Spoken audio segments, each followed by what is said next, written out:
আজকে হচ্ছে আমাদের তারাপীঠে দ্বিতীয় দিন, আর আমরা এখন বেরিয়ে যাব হচ্ছে শান্তিনিকেতনে। তবে তার আগে আমরা করব ব্রেকফাস্ট, দেন আমরা বেরোবো। কি দেখছো বাবা? কি দেখছো? মাম দেখছো? মাম কেমন করছে? অনেক দূর ঘোরাচ্ছে। মাম্মাম তুমি কি দেখছো? মাম দেখছো? হ্যাঁ, পি বলতে গিয়েও মাম বললো। দিশা দেখা। আমাদের হোটেলের কাছেই ছিল একদম মায়ের মন্দির, বললামই তো, দেখতেই পাচ্ছ এই যে তারামা সরণি লেখা, এখান দিয়েই যেতে হয় মায়ের মন্দিরে। ব্রেকফাস্ট করে এখন আমরা বেরিয়ে পড়লাম শান্তিনিকেতনের পথে।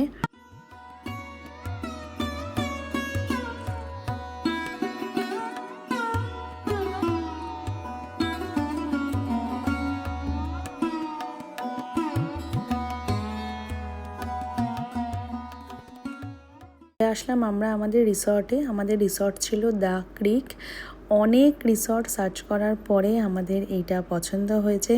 পছন্দ যে সেরকম হচ্ছিল না সেরকমটা নয়, তবে সব রকম ক্রাইটেরিয়া ম্যাচ করার পরেই আমাদের এই রিসর্টটাই পছন্দ হয়েছে এবং এটাই আমরা বুক করেছি আজকের দিনের জন্য। রিসর্টটা খুব সুন্দর, কিন্তু আমি এখন তোমাদের পুরোটা ভিউ দিতে পারছি না, তার কারণ অলরেডি বেজে গেছে 1:45। এখন পাপাকে স্নান করাবো, দেন রেডি হয়ে আমরা বেরোবো লাঞ্চের জন্য। আর এখন ঘরটা এলোমেলো হওয়ার আগে তোমাদেরকে আগে রুম ট্যুরটা আমি দিয়ে নিই। আমাদের এই রুমটা ছিল পুল ফেসিং, তো দেখতেই পাচ্ছ একটা বড় কিং সাইজ বেডের রুম এবং সমস্ত কিছু ফেসিলিটি এখানে রয়েছে।